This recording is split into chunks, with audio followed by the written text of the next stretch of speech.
فبأي آلاء ربكما تكذبان۔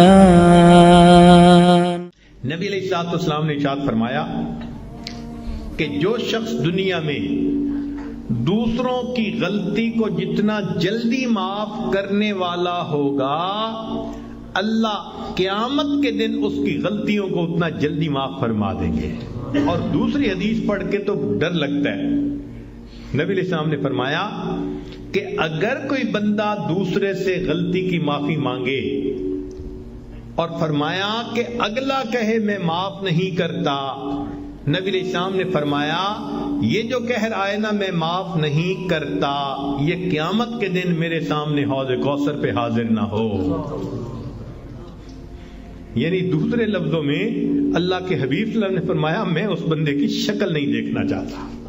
آج تو یہ حال، خاوند بیوی کی غلطی کو معاف نہیں کرتا، بیوی خاوند کی غلطی کو معاف نہیں کرتی۔ اللہ اکبر کبیرہ۔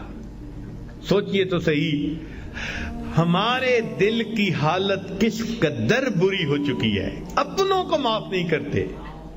ایک بزرگ تھے، حج کے سفر پر گئے، ان کے ہاتھ میں ایک تھیلا تھا، اس میں ان کے پیسے بھی تھے، سارا کچھ تھا۔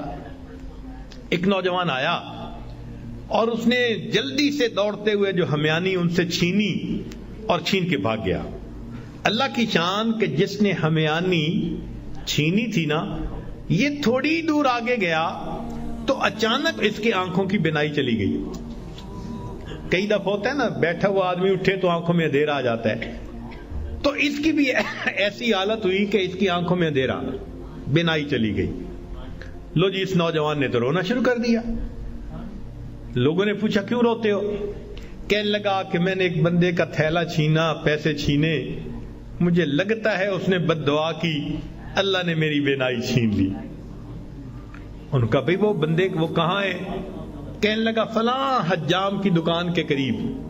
تو جب اس بندے کو بتایا کہ بھئی وہ بڑے میاں آگے ہیں، لوگوں نے بھی کہا معاف کر دیں، نوجوان نے بھی کہا پلیز مجھے معاف کر دیں، وہ کہنے لگے میں نے تو اسی وقت ہی معاف کر دیا تھا۔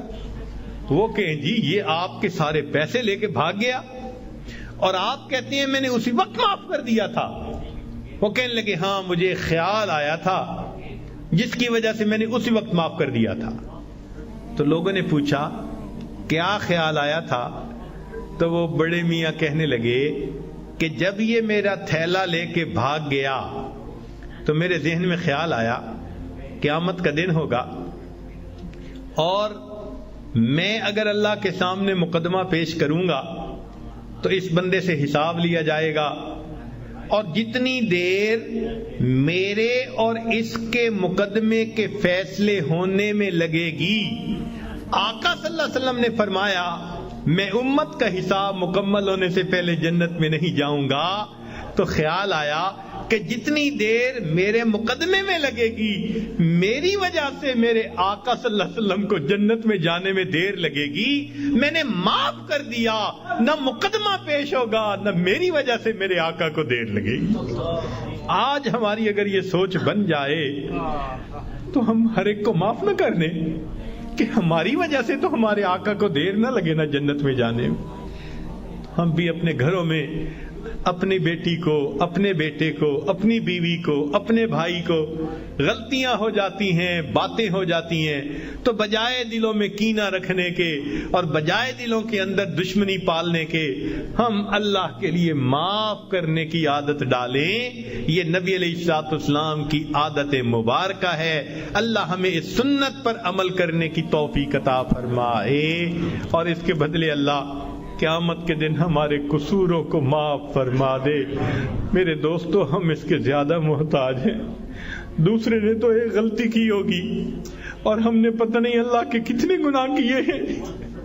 اگر ایک غلطی کو معاف کرنے پہ وہ پروردگار سب گناہوں کو معاف کر دے تو سستا سودا ہے۔ اس لیے جب بھی کوئی معافی مانگے یا نہ بھی مانگے، اللہ کی رضا کے لیے اللہ کے بندوں کو معاف کر دیا کرو۔ اللہ تعالی ہمیں اس صفت کے ساتھ بقیہ زندگی گزارنے کی توفیق عطا فرمائے۔ وآخر دعوانا ان الحمد للہ رب العالمین۔